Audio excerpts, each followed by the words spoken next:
Assalamualaikum warahmatullahi wabarakatuh. Waalaikumsalam Waalaikumsalam warahmatullahi warahmatullahi wabarakatuh. wabarakatuh. Ya, selamat pagi ya, Dek. Semoga semua sehat-sehat ya.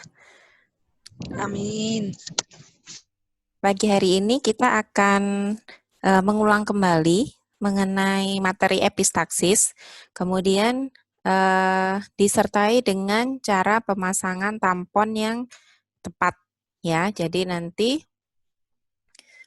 kita akan melihat pada saat kita menemukan pasien dengan epistaksis, apa yang harus dilakukan, kemudian bagaimana sih cara pemasangan tampon anterior. Saya mulai aja ya. Ya, epistaksis adalah suatu perdarahan yang keluar dari rongga hidung ataupun dari posterior kafum nasi, di mana pada evidence-nya sekitar 60% dari populasi pernah mengalami minimal 1 kali epistaksis dalam hidupnya. Tetapi dari 60% itu hanya sekitar 6% dari populasi yang membutuhkan penanganan medis dan hanya sekitar 1,6 dari 10.000 pasien yang membutuhkan rawat inap. Jadi pada prinsipnya sering terjadi, tapi karena ringan atau tidak mengganggu, biasanya tidak sampai ke rumah sakit. Yang lebih sering terjadi pada laki-laki, terutama karena trauma, dengan insidensi berdasarkan usia, ada 2 puncak di sini, pada usia anak-anak dan pada usia dewasa tua atau lansia. Penyebabnya seperti yang kalian lihat, bisa disebabkan karena faktor-faktor lokal, bisa juga karena faktor sistemik. Di sini ada penyebab yang sering dan penyebab yang jarang. Pada faktor lokal, terutama sekali karena trauma pada wajah atau pada hidung, bisa karena trauma karena terpukul, kemudian kecelakaan, tetapi bisa juga karena trauma yang ringan, misalnya karena korek-korek hidung oleh jari tangan. Sedangkan untuk yang sistemik, memang ada beberapa penyebab di sini, terutama sekali karena adanya gangguan dari koagulasi darah. Bisa disebabkan pada pasien-pasien dengan kanker, ataupun pada pasien-pasien lansia di mana terjadi hipertensi pada pasien tersebut dan hipertensi yang berulang. Untuk vaskularisasi, kita ulang kembali ya. Pada prinsipnya kafum nasi terdiri dari yaitu sisi septum atau sisi medial ya, dan dinding lateral kafum nasi, di mana di sini banyak bangunan, ada konka, ada meatus, dan ada bangunan-bangunan lain yang letaknya di dinding lateral kafum nasi. Pada prinsipnya pembuluh darah yang mendarahi pada kafum nasi ini, kita bisa lihat yang terutama yang pertama adalah arteri spenopalatina, kemudian arteri ethmoid anterior, kemudian arteri ethmoid posterior, dan dari inferior kita bisa melihat adanya arteri labialis superior dan arteri palatina mayor. Semua arteri yang mencabangkan di daerah septum maupun di daerah dinding lateral kafum nasi, kita bisa lihat ada banyak cabang-cabangnya, tetapi yang terutama tadi ya, arteri spenopalatina, arteri ethmoid posterior, arteri ethmoid anterior, arteri labialis superior, dan arteri palatina mayor. Kita membagi atau mengklasifikasikan epistaksis menjadi 2, yaitu epistaksis anterior, di mana semua perdarahan yang terjadi di sepertiga anterior kafum nasi. Perdarahan itu bisa pada plexus Kieselbach di daerah sepertiga anterior kafum nasi, septum ya, atau pada mukosa dan konka maupun vestibulum di area anterior dari kafum nasi. Sedangkan epistaksis posterior didefinisikan sebagai semua perdarahan yang berasal dari posterior kafum nasi. Penyebabnya bisa dari arteri spenopalatina, arteri ethmoid posterior, plexus Woodruff, dan lain-lain. Jadi kalau kita lihat, kalau melihat letaknya, epistaksis anterior karena merupakan pembuluh darah yang kecil dan anastomosis dari beberapa pembuluh darah yang kecil, sehingga sifatnya biasanya perdarahan itu akan menetes sedikit-sedikit dan sering berhenti sendiri, dan menetesnya ke arah kafumnasi anterior, jadi keluar dari nares anterior. Sedangkan pada epistaksis posterior, di mana lokasinya kurang lebih 2/3 posterior, dan pembuluh darah yang mendarahi di daerah sini lebih besar, sehingga epistaksis posterior sering menimbulkan perdarahan yang profuse, dan sering sekali perdarahan itu tidak hanya keluar lewat nares anterior, tapi malah keluar lewat orofaring. Nah, bisa melihat perbedaan dari epistaksis anterior dan posterior ini berdasarkan lokasi, umur, penyebab, dan klinis dari perdarahannya. Di sini dilihat pada epistaksis anterior paling sering terjadi dan terutama pada anak-anak, di mana area yang mengalami perdarahan yaitu pada plexus Kieselbach, kemudian dinding anterior kafumnasi ataupun dinding medial dan dinding lateral dari mukosa kafumnasi anterior, bisa dari konka maupun dari septum itu sendiri. Kemudian pada usia tadi ya, banyak pada anak-anak atau dewasa muda, penyebab terbanyak adalah trauma, dan perdarahannya tadi ringan, berhenti sendiri, kadang tidak perlu dilakukan penanganan yang serius. Sedangkan epistaksis posterior sedikit berbeda, di mana karena lokasinya di posterior, bisa disebabkan perdarahan dari semua pembuluh darah yang ada di postero superior kafumnasi, konka inferior bagian posterior, maupun perdarahan yang berasal dari nasofaring. Usia paling sering pada dewasa tua di atas 40 tahun dengan penyebab bisa hipertensi, aterosklerosis, maupun disebabkan karena faktor koagulasi darah. Perdarahannya sifatnya berat, jadi sering sekali pasien dengan epistaksis posterior harus dirawat karena perdarahan tidak bisa berhenti sendiri dan harus dilakukan pemasangan tampon. Ini adalah lokasi plexus Kieselbach. Kalian bisa lihat kalau kita lakukan rinoskopi anterior, ini kafumnasi sebelah kiri ya. Ini adalah sepertiga anterior septum. Kita lihat di sini sumber perdarahannya tampak di area septum. Sedangkan untuk epistaksis posterior, kalian bisa lihat ini adalah koana, ini konka inferior, ini septum. Sumber perdarahan biasanya bisa dari konka, bisa dari arteri spenopalatina, cabang septal, bisa dari lebih anterior sedikit dari cabang anteri spenopalatina yang lain, ataupun di lokasi yang lebih superior. Nah, sekarang tujuan dari penanganan epistaksis itu apa? Jadi kalau kita menemukan pasien epistaksis datang ke UGD ataupun ke klinik, yang perlu dipahami adalah yang pertama kita kontrol perdarahan aktifnya. Jadi harus bisa menghentikan perdarahan yang sedang berlangsung. Kemudian setelah kita bisa menghentikan, kita harus mencari lokasi dan penyebab perdarahan. Karena tanpa tahu lokasi dan penyebab perdarahan, epistaksis ini tidak akan tertangani paripurna. Jadi kita hanya menghentikan sementara, tapi nanti suatu saat dia akan berdarah lagi atau dia malah tidak bisa berhenti sama sekali. Di sini kita bisa lihat algoritma epistaksis, maaf kalau terlalu kecil ya, nanti bisa dilihat pada PowerPoint-nya. Pada prinsipnya, saat pasien datang dengan epistaksis, kita lakukan anamnesis secara singkat, kemudian dilakukan pemeriksaan fisik.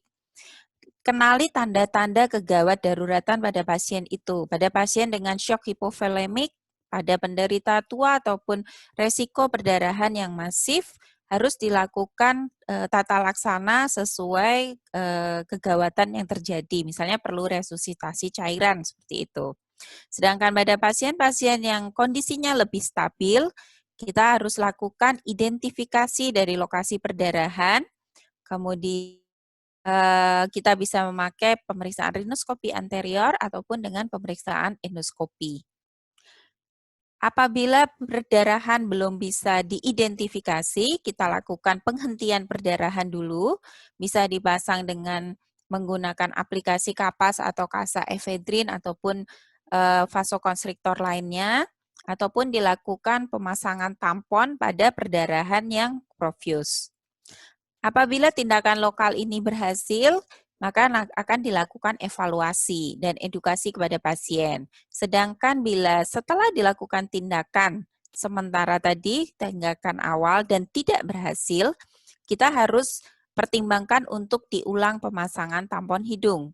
Karena bisa saja pemasangan tampon hidung yang kita lakukan pertama kali tadi tidak adekuat.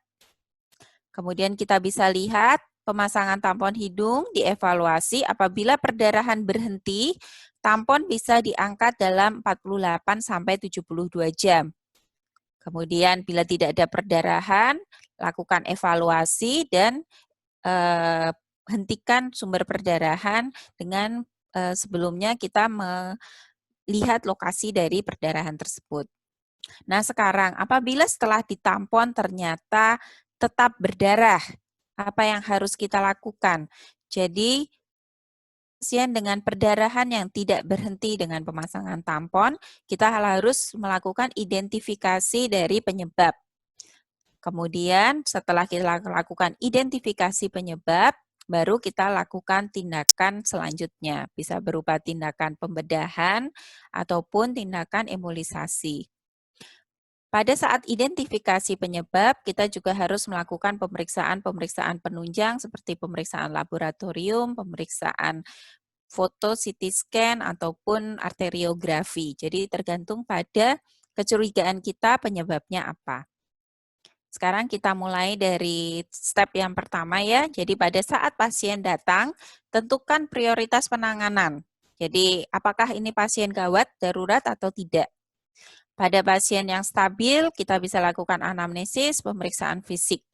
Bila perlu, kita lakukan pemeriksaan darah rutin, studi koagulasi, dan jangan lupa untuk dilakukan pemeriksaan golongan darah untuk persiapan apabila pasien membutuhkan transfusi.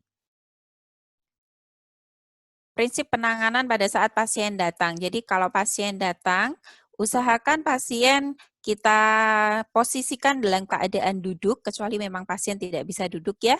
Jadi duduk dengan posisi santai, rileks, kemudian kepala. Kenapa kita harus meminta pasien untuk menunduk, bukan tengadah? Karena kita mengharapkan perdarahan itu akan keluar lewat nares anterior. Kita tidak ingin apabila ada perdarahan dan dia masuk ke daerah orofaring, kemudian masuk ke hipofaring dan lebih ke inferior lagi, perdarahan itu bisa menyebabkan terjadinya aspirasi. Sehingga kita untuk menghindari aspirasi, kita harus meminta pasien untuk menunduk. Kemudian sambil menunduk yang perlu dilakukan adalah menekan hidung luar. Jadi yang ditekan bukan pada tip nasi, tetapi seperti pada gambar ya, kita bisa lihat, kita tekan. Kenapa kita tekan sesuai area gambar ini? Karena ini sebetulnya lokasi plexus Kieselbach. Jadi biasanya pada epistaksis anterior, penyebabnya adalah di area plexus Kieselbach sehingga kita lakukan penanganan awal seperti ini. Bisa juga diberikan kompres dingin pada sepanjang hidung atau dorsum nasi untuk memberikan efek vasokonstriksi. Sambil kita minta pasien untuk posisi ini dan untuk menekan peralatan yang diperlukan. Apa yang harus kita tanya atau kita anamnesis dari pasien? Tentu saja kita harus menanyakan lokasi perdarahan, apakah dari hidung kanan, hidung kiri, atau keduanya. Kemudian onsetnya, berapa lama mimisan itu terjadi atau epistaksis itu terjadi, kemudian jumlah perdarahan yang terjadi, apakah ada gejala penyerta lain, pada prinsipnya sama seperti kita melakukan secret seven. Jangan lupa ditanyakan obat-obatan yang sedang dipakai, terutama pengencer darah, kemudian obat anti-hipertensi, karena kadang-kadang pasien dengan hipertensi yang lama sering terlupa untuk minum obat atau tensinya tidak teratur. Jadi kita harus menanyakan untuk obat-obatan yang pernah diminum. Begitu juga mengenai penyakit yang menjadi komorbid dan riwayat perdarahan di keluarga, terutama yang mengindikasikan adanya gangguan koagulasi darah. Kemudian kita lakukan pemeriksaan fisik secara umum, kita lihat tanda vital, keadaan umum pasien, kemudian kita bisa melihat rinoskopi anterior. Biasanya pada pasien dengan epistaksis masif ataupun pasca epistaksis akan ada jendalan darah ataupun darah segar di dalam kafum nasi, sehingga kita perlu melakukan pembersihan bisa menggunakan suction ataupun bisa menggunakan kapas yang sudah diberi vasokonstriktor. Kemudian kita lakukan identifikasi dari perdarahan, setelah itu kita melakukan pemeriksaan orofaring. Jadi tidak hanya rinoskopi anterior yang dilakukan, kita harus juga melihat ke arah tenggorok untuk melihat apakah ada postnasal bleeding atau darah yang mengalir di dinding faring. Pemeriksaan penunjang bisa dilakukan apabila tadi sesuai algoritma ya, perdarahan tidak berhenti, sumber perdarahan tidak terlihat jelas, jadi kita perlu melakukan pemeriksaan laboratorium atau pemeriksaan radiologis. Apa yang akan dilihat? Kita bisa lihat untuk studi koagulasi, untuk kelainan penyakit sistemik lainnya, ataupun kalau untuk radiologi kita mau ingin melihat apakah ada penyakit yang mendasari seperti rhinosinusitis, kelainan anatomi, adanya benda asing, ataupun tumor jinak dan ganas. Nah, tindakan sendiri, jadi usahakan seperti ini ya, pasien duduk, tenang, posisi kepalanya menunduk. Kalau perlu pasien diberikan apron plastik, terutama pada pasien-pasien dengan perdarahan yang masif, karena nanti darahnya bisa mengalir kemana-mana. Kemudian diberi bengkok untuk pasien ya, karena bila pasien kita minta untuk menunduk, akan ada kemungkinan darah akan menetes ke anterior. Bila pasien tidak bisa duduk, pasien diposisikan tiduran dengan diletakkan bantal tinggi kurang lebih sekitar 30-45 derajat. Sehingga posisinya cukup untuk menahan tekanan darah sehingga dia lebih stabil. Untuk alat yang diperlukan, pada saat kita akan melakukan pemeriksaan rinoskopi anterior ataupun melakukan pemasangan tampon, wajib menggunakan lampu kepala. Kenapa? Karena kita nanti akan menggunakan dua tangan kita untuk melakukan tindakan. Sehingga kalau tidak memakai lampu kepala tetapi dengan membawa senter, tentu akan sulit untuk melakukan tindakan. Kemudian kita memerlukan spekulum hidung, pinset bayonet atau nasal dressing forceps, suction dengan ukuran tertentu, biasanya yang digunakan adalah suction hidung dengan panjang 14 cm, bisa menggunakan ukuran nomor 8, 10, ataupun 12. Kemudian bila perlu kita memakai cermin nasofaring untuk melihat sumber perdarahan di nasofaring. Kemudian tang spatel dan tentu saja bahan yang penting sekali adalah roll tampon. Pertama kali saat kita melakukan evaluasi kafum nasi, baik itu menggunakan rinoskopi anterior ataupun endoskopi, kita harus melakukan pembersihan dari kafum nasi dari darah ataupun jendalan darah, jadi kita suction untuk dibersihkan. Kemudian kita bisa memasangkan aplikasi kapas atau kasa yang sudah diberikan anestesi lokal ataupun dengan vasokonstriktor. Jadi kita bisa menggunakan silokain gel atau kita menggunakan adrenalin atau efedrin yang sudah diencerkan. Kita letakkan kapas atau kasa ini pada daerah kafum nasi, bisa di inferior, yaitu ditempelkan di antara konka dan septum. Ingat, pada saat kita melakukan aplikasi, ini harus diletakkan sampai di koana. Jadi tidak boleh hanya diletakkan di sisi anterior, karena kita akan mengevaluasi kafum nasi sampai ke posterior. Apabila satu tidak cukup, kita bisa meletakkan dua kapas dengan posisi vertikal. Jadi yang pertama adalah antara konka inferior dengan septum, yang kedua sejajar dengan konka media. Diusahakan pada saat memasang, 1 kali pemasangan langsung sampai di kuana. Jadi tidak boleh dijejalkan. Nah, apabila sumber perdarahan terlihat, terutama bila perdarahan yang berasal dari plexus Kieselbach ataupun konka inferior di sepertiga anterior, kita bisa lakukan kauterisasi. Kauterisasi ini bisa menggunakan perak nitrat ataupun menggunakan kauterisasi listrik.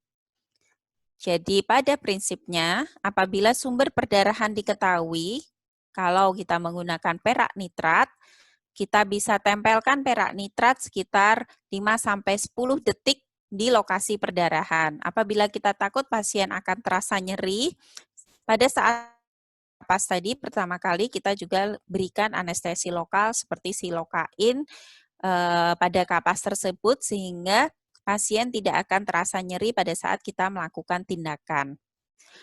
Apabila kita menggunakan electric cauter, seperti yang tampak pada gambar ya, kita gunakan cauter bipolar, sehingga nanti akan timbul jaringan koagulasi.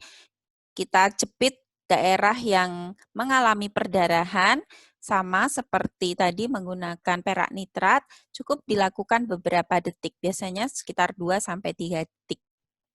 Setelah dilakukan tindakan, kita boleh lakukan irigasi hidung, tapi dengan sangat gentle ya, karena ditakutkan krusta yang barusan kita buat itu akan terlepas. Jadi kalau memang tidak perlu, setelah kauterisasi, tidak perlu dipasang tampon, langsung pasien bisa dievaluasi dan dipulangkan. Nah, sekarang pada pasien yang tidak bisa diketahui sumber perdarahannya, tetapi perdarahannya profuse, kita perlu melakukan pemasangan tampon anterior. Di sini kalian bisa melihat ada beberapa jenis tampon anterior. Tadi yang konvensional adalah menggunakan roll tampon, seperti ini ya. Sebentar.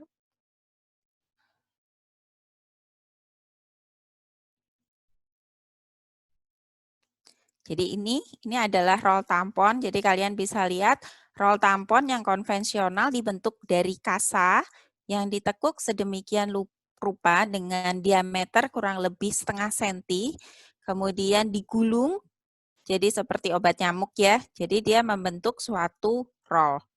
Roll tampon ini seharusnya steril sehingga kita memastikan kita tidak menimbulkan infeksi sekunder pada pasien. Material yang lain seperti yang kalian lihat di sini, kita bisa menggunakan tampon yang sudah paten di pasaran seperti menggunakan Merocel seperti ini ya. Ini kondisi saat sebelum dimasukkan dan yang ini kondisi setelah dia menyerap cairan. Jadi prinsipnya dia seperti spons sehingga kalau terkena darah tampon ini akan melebar sehingga dia akan menutupi menyerap darah yang ada dan dia akan menekan sumber perdarahan sehingga lebih efektif. Permukaan Merocel lebih halus dibandingkan kasa sehingga mengurangi perlukaan pada mukosa yang bisa menimbulkan akibat laserasi pada mukosa. Tampon yang lain adalah epistat, bentuknya seperti kateter ya. Jadi kita lihat ini khusus dimasukkan ke dalam kafum nasi, kemudian setelah itu kita bisa masukkan cairan yang hangat ataupun udara untuk meniup balonnya sehingga permukaan balon yang sudah membesar ini akan menghentikan perdarahan dengan menekan permukaan dari sumber perdarahan. Nah, sekarang untuk pemasangan roll tampon anterior, tadi ya, kita harus yang utama tadi kita menggunakan alat-alatnya. Jadi tadi yang dipakai yang pertama lampu kepala, pinset bayonet, kemudian spekulum hidung. Nanti akan ada video pemasangan tampon di belakang, cuman saya ingin mengilustrasikan sedikit. Jadi pada saat kita melakukan prosedur pemasangan tampon, yang pertama dilakukan adalah cuci tangan, kemudian memakai APD lengkap, yaitu berupa masker dan handscoon. Pastikan kalian sudah memakai lampu kepala, baru memakai handscoon. Handscoon yang digunakan adalah handscoon steril, begitu juga dengan alat-alat yang kita pakai. Kemudian epistaksis, baik itu di sisi kanan maupun kiri, spekulum hidung selalu kita pegang dengan menggunakan tangan kiri atau tangan yang tidak dominan. Jadi, kalau kalian mau melakukan rinoskopi anterior, kita letakkan spekulum hidung di telapak tangan, seperti ini ya, dengan daun spekulum harus menghadap ke bawah. Karena apa? Karena pada saat kita melakukan pemeriksaan rinoskopi anterior seperti ini, kalau daun spekulum tidak menghadap ke bawah, nanti posisi tangannya akan seperti menggenggam.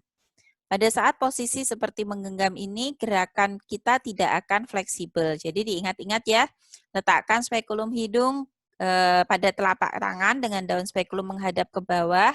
Kemudian lihat ibu jari diletakkan pada tuas, pada spekulum hidung ini ya. Di sini ada yang seperti lingkaran itu.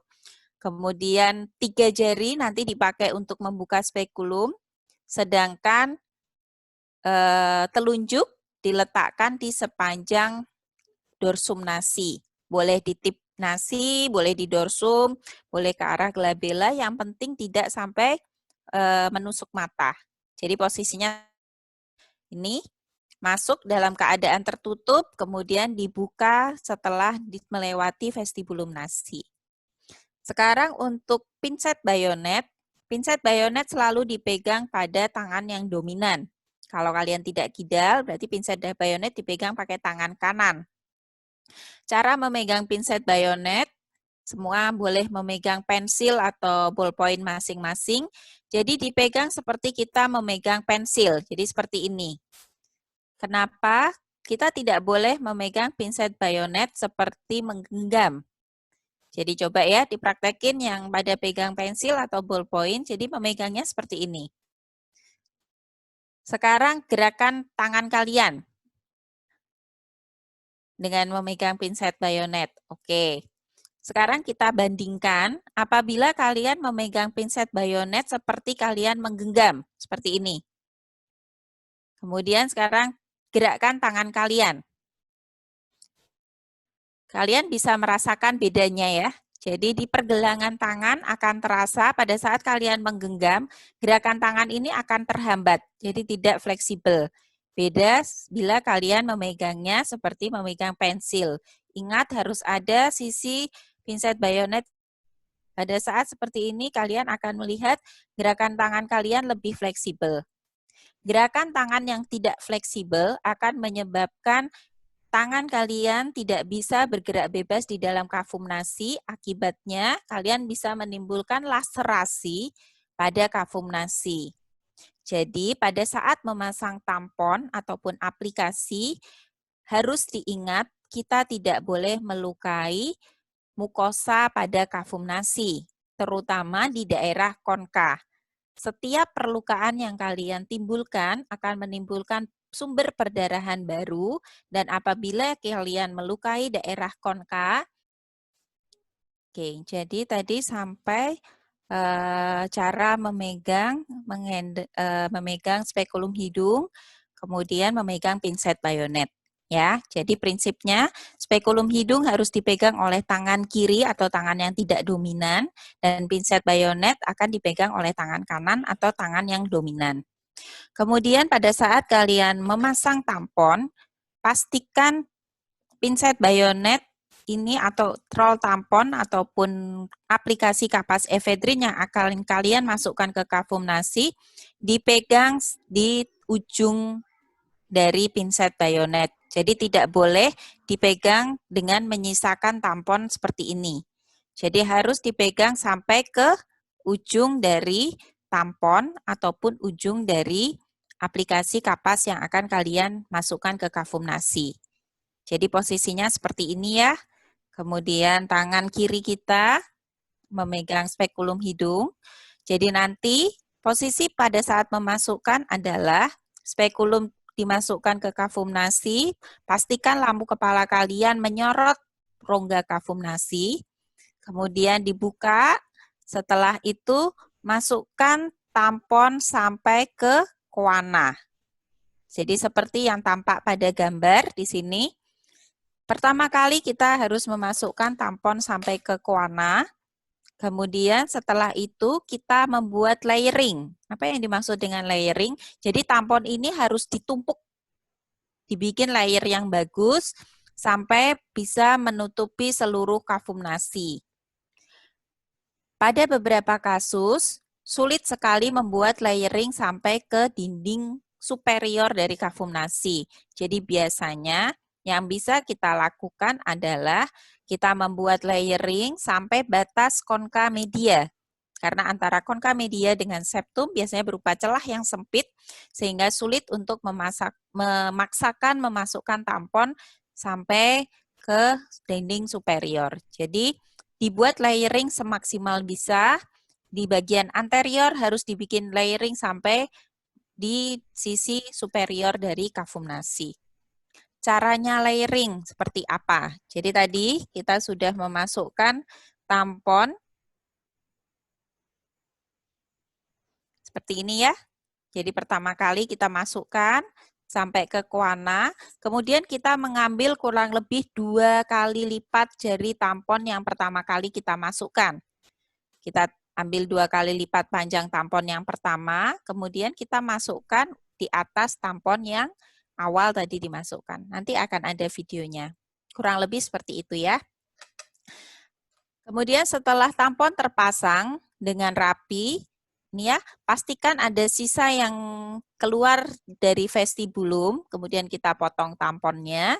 Setelah itu kita bisa memasang kasa kecil untuk menahan agar tampon ini tidak ditarik oleh pasien. Karena apabila terdapat sisa tampon yang terlalu panjang keluar dari hidung, otomatis pasien merasa ada yang mengganjal sehingga akan ditarik dan tamponnya lepas. Jadi harus dipasang kasa di depan vestibulum nasi sesuai dengan lokasi tampon anterior yang dipasang. Kalau hanya satu sisi, berarti kasanya hanya dipasang di sisi tampon tersebut saja.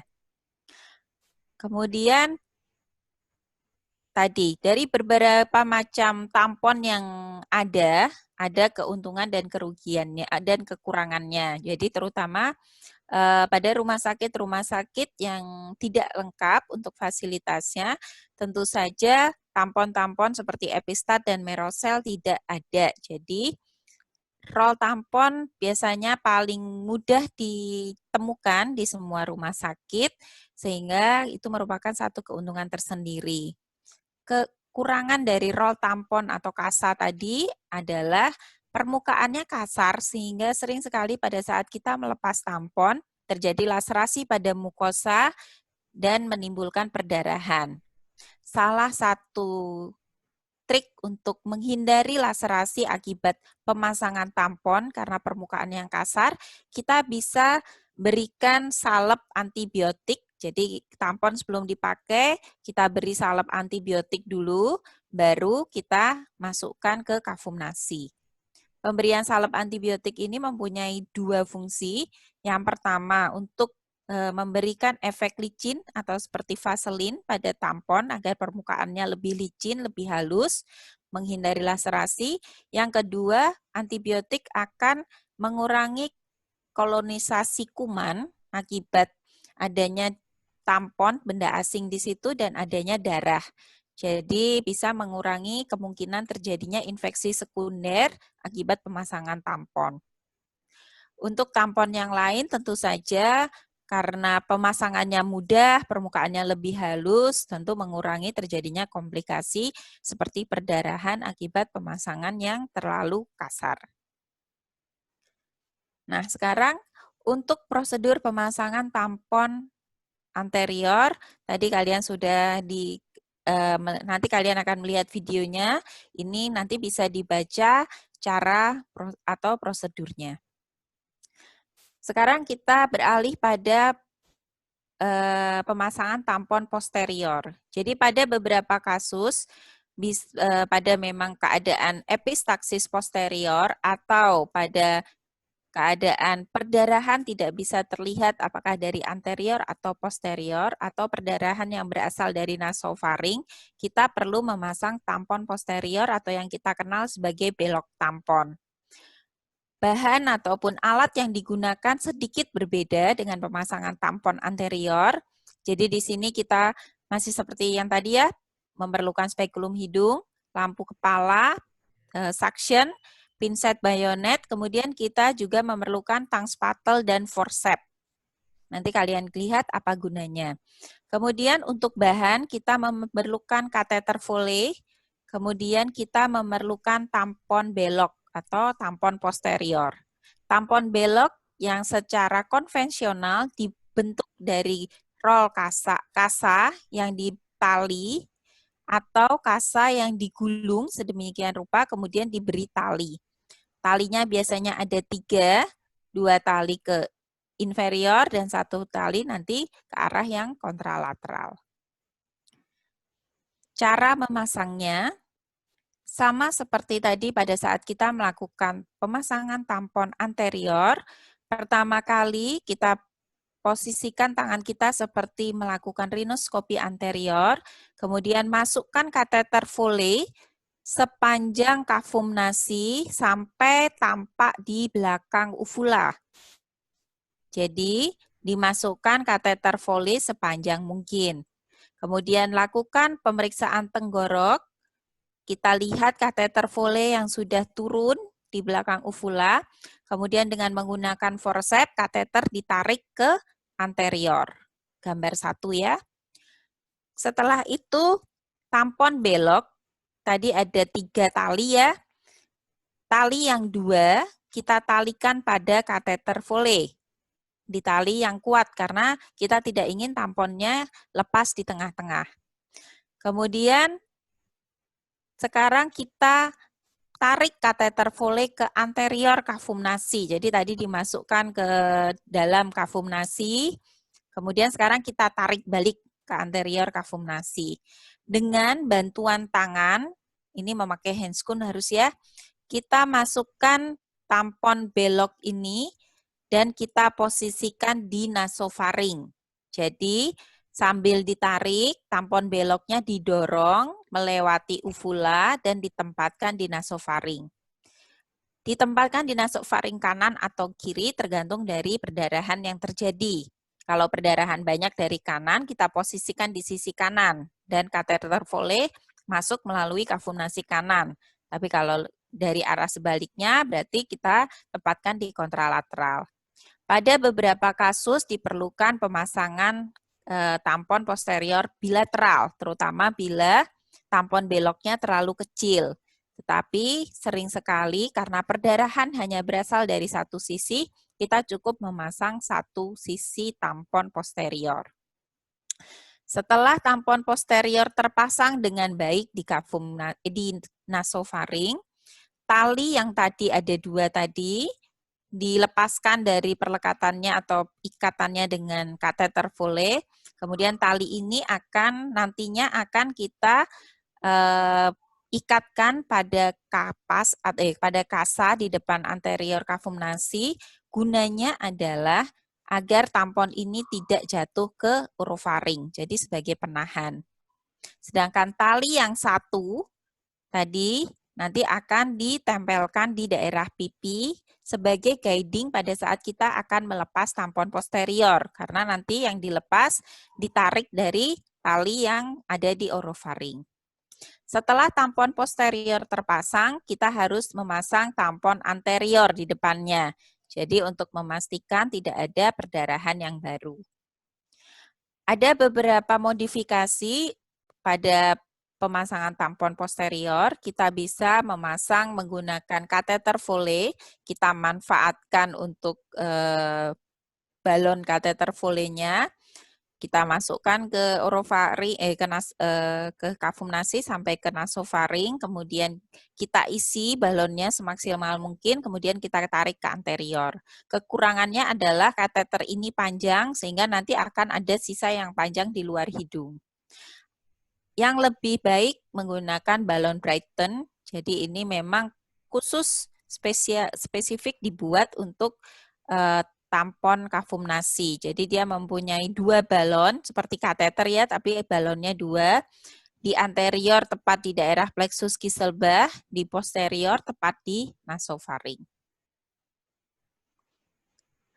Ini adalah prosedurnya, nanti bisa dibaca sendiri. Dan ini ada video pemasangan tampon. Kita lihat bersama ya.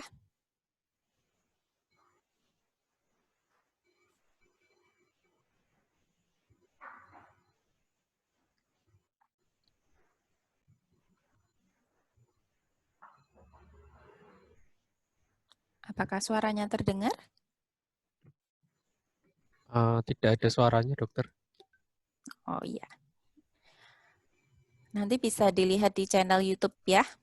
Jadi lihat cara memegang spekulum hidung, melakukan rinoskopi anterior, kemudian dengan tampon aplikasi kapas adrenalin, efedrin, ataupun silokain, kita pasang di kafum nasi. Setelah dilakukan observasi, kita lepas, kemudian kita evaluasi kafum nasinya, masih ada perdarahan atau tidak.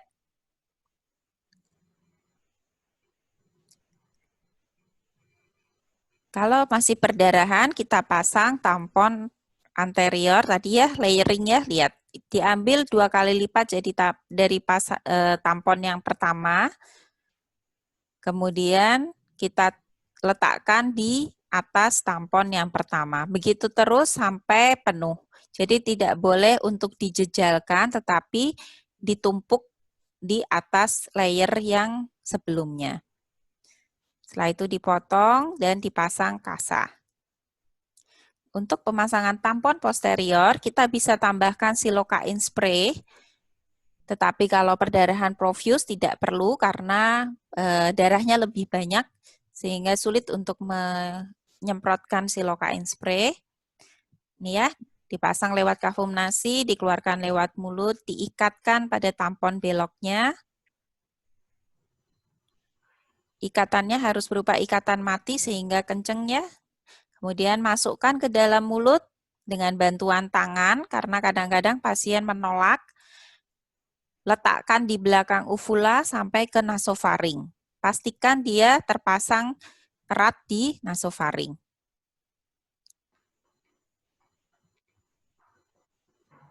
Biasanya kita tempelkan dulu sementara plester. Kita pasang tampon anterior di depan tampon posterior tadi. Setelah terpasang dengan baik, baru kita ikatkan talinya di nares anterior. Jadi kita pastikan dia terfiksir. Sudah ya? Ya. Pada saat nanti kita akan melepas tampon posterior, yang perlu dilakukan, yang pertama, kita membuka ikatan atau fiksasi yang ada di anterior kafum nasi, kemudian kita lepas tampon anteriornya, baru setelah itu kita menarik tampon pada tali yang ada kita tempelkan pada pipi. Ya.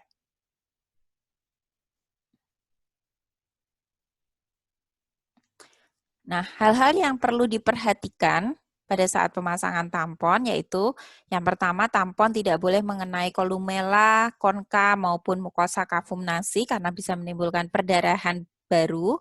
Kemudian ujung tampon tidak boleh sampai jatuh ke orofaring. Jadi pastikan memasang tampon sampai di koana, tidak di nasofaring pada pemasangan tampon anterior. Kemudian harus dipasang kasa dan plester untuk fiksasi.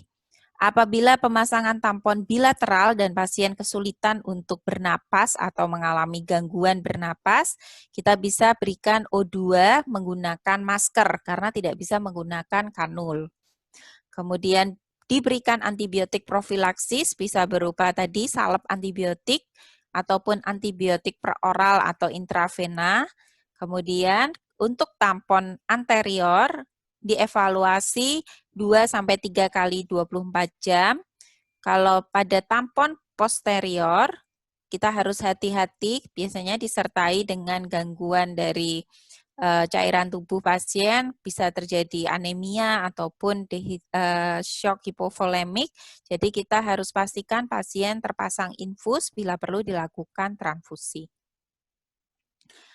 Ya, untuk intervensi pembedahan biasanya kita lakukan pada kasus-kasus khusus di mana perdarahan itu disebabkan oleh kelainan anatomi dari hidung, misalnya septum deviasi, kemudian perdarahan yang disebabkan karena pecahnya pembuluh darah pada arteri sphenopalatina, ethmoid anterior posterior, ataupun pada arteri maxillaris. Kita bisa pertimbangkan untuk dilakukan operasi. Sedangkan pada kasus-kasus yang lain di mana operasi untuk melakukan ligasi tidak bisa dilakukan, kita bisa lakukan embolisasi pada arteri yang mengalami perdarahan. Ini adalah ilustrasi untuk ligasi arteri sphenopalatina menggunakan endoskopi. Lokasi arteri sphenopalatina kurang lebih di antara dinding lateral kavum nasi, kemudian ini concha media ya, jadi lokasinya kurang lebih di sini. Kemudian kadang perlu dilakukan ligasi arteri ethmoid anterior yang letaknya di fossa atau di recessus frontalis. Kemudian bila memang diperlukan bisa dilakukan ligasi arteri karotis eksterna ataupun arteri maxillaris interna. Ini adalah komplikasi yang mungkin terjadi akibat pemasangan tampon. Bisa terjadi sinekia, perforasi septum, terutama pada saat kita melakukan kauterisasi yang terlalu lama. Jadi lebih dari tadi ya 5 detik itu bisa menimbulkan perforasi septum karena terjadi jaringan nekrotik sepanjang area yang kita tempelkan kauter tadi. Pada pemasangan tampon anterior bisa terjadi sinekia atau perlengketan, bisa terjadi rhinosinusitis, shock septic syndrome maupun gangguan tuba eustasii karena dengan adanya tampon biasanya nasofaring akan tertutup sehingga terasa tersumbat, tubanya akan tertutup, kadang-kadang darah bisa mengalir masuk ke kavum timpani. Ya. Yang penting pada pasien kita harus mengedukasikan setelah dipasang perdarahan teratasi harus dilakukan cuci hidung untuk menghilangkan sisa jendalan darah maupun menghilangkan krusta karena akibat dari adanya perlukaan pasti akan nanti timbul krusta dan krusta itu tidak boleh dilepas dengan kasar jadi harus di cuci sehingga krustanya lepas dengan halus dan tidak menimbulkan perlukaan baru. Pasien diminta untuk tidak buang ingus atau sisi terlalu keras karena tadi ya bisa menimbulkan luka yang baru. Kemudian tidak boleh melakukan manipulasi, menghindari beberapa obat, dan bila epistaksis yang ringan bisa dimotivasi atau diedukasikan untuk melakukan menghentikan perdarahan secara manual oleh pasien dengan cara memencet sesuai lokasi yang disarankan. Ya, jadi pada saat kita menemukan pasien epistaksis, kita harus menentukan dulu apakah ini epistaksis anterior atau posterior. Kita harus lakukan anamnesis lengkap untuk mencari etiologi dan faktor resikonya. Kita lakukan penata laksanaan sesuai algoritma. Dan untuk kompetensi dokter umum, harus bisa melakukan pemasangan tampon anterior, kemudian bila perlu melakukan rujukan untuk mencari etiologi dan penanganan etiologi dari pasien tersebut. Demikian dari saya, terima kasih. Sekarang saya buka untuk forum diskusi. Ya, siapa yang mau bertanya? Baik, dokter. Izin bertanya, dokter. Ya. Tadi kan untuk pemasangan tampon anterior itu kan dipasang sampai ke koana ya, dokter. Nah, Ya. itu untuk patokannya sendiri bahwa kita pinset bayonet ini sudah sampai ke koana atau bagaimana gitu? Terima kasih. Oke, jadi pertanyaannya bagus ya. Jadi kalau pada umumnya pinset bayonet itu biasanya ada dua, ada satu yang rata-rata dipakai adalah ukuran ini. Saya lupa untuk berapa ukurannya. Kalau menggunakan pinset bayonet dengan ukuran standar, dimasukkan sampai 3/4 atau seluruh pinset ini masuk ke kafum-nasi. Ya, jadi kurang lebih 3/4 sampai seluruhnya. Itu dia pasti akan sampai ke kuana. Kalau kalian ingin memastikan apakah pinset bayonetnya itu sampai ke kuana atau tidak, jadi bisa dengan mengukur panjang dari kafum nasi. Ya, jadi dari luar ditempatkan pinset bayonetnya sampai ke daerah nasofaring. Jadi sebisa mungkin kalau memasang roll tampon tidak sampai nasofaring. Kalau kalian hanya memasang aplikasi efedrin atau aplikasi adrenalin tadi ya, atau menggunakan silokain, boleh dipasang sampai ke nasofaring karena kita hanya memasang selama 5-10 menit, maksimal 30 menit, setelah itu kita lepas. Sedangkan kalau roll tampon, kalau ini kita pertahankan 2-3 kali 24 jam dan ininya ternyata jatuh ke orofaring, biasanya nanti akan ditarik pasien lewat mulut. Gitu. Cukup jelas, Ya, Aditya? jelas dokter. Terima kasih. Sama-sama. Ada lagi pertanyaan yang lain?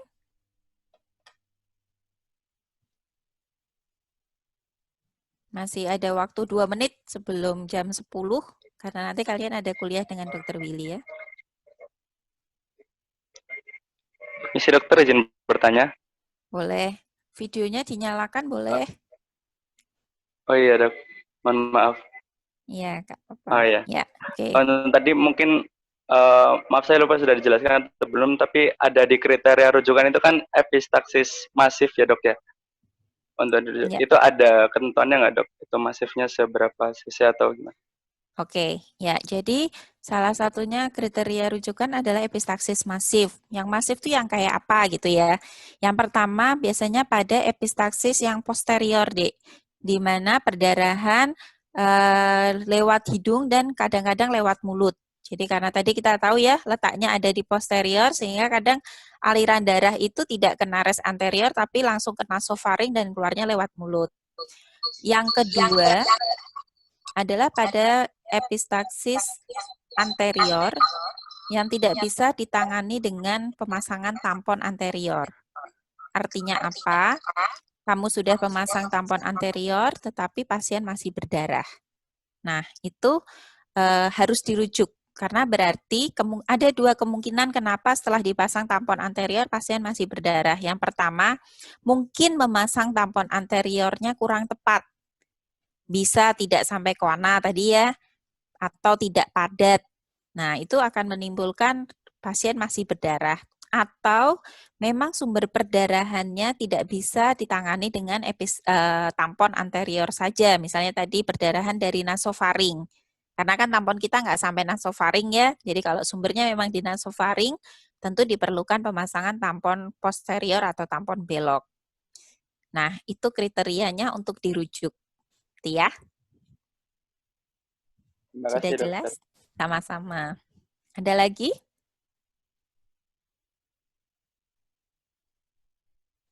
Masih ada yang ingin ditanyakan? Izin bertanya, dokter. Boleh. Mengenai kriteria rujukan tadi, dokter, apabila kita sudah memasang tampon anterior, itu perlu dievaluasi berapa jam ya, dokter, untuk sebelum dirujuk? Oke, biasanya pemasangan tampon anterior itu kan kita pertahankan sampai minimal 24 jam sebetulnya. Cuman apabila kalian merasa khawatir, tadi disertai tanda-tanda kegawatan tadi, kalian boleh melakukan rujukan setelah dipasang sekitar 3-4 jam. Atau kalian curiga baru dipasang tapi perdarahannya betul-betul tidak terkendali. Jadi kan bisa ya kalau pas hanya dipasang masih netes rembes sedikit-sedikit, itu kan berarti memang belum terjadi koagulasinya belum bekerja sempurna. Tetapi kalau sudah dipasang padat tapi masih mengalir dari hidung dan mulut, nah itu yang dimaksud epistaxis masif harus segera langsung dirujuk. Tidak ada di literatur, tidak ada berapa lama harus dirujuk seperti itu, belum ada. Cuman kita melihat dari kondisi klinis pasien. Ada lagi pertanyaan yang lain? Kalau masih ada satu pertanyaan lagi, karena sudah jam 10. Kalau tidak ada, sudah cukup jelas? Ya, oke. Kalau memang sudah jelas, saya kembalikan pada Chief ya untuk waktunya. Ya, terima kasih dokter untuk kuliahnya. Ya, terima kasih untuk teman-teman yang sudah ikut memperhatikan. Wassalamualaikum warahmatullahi wabarakatuh. Waalaikumsalam. Terima kasih dokter. Terima kasih, dokter. Terima kasih, Terima kasih dokter.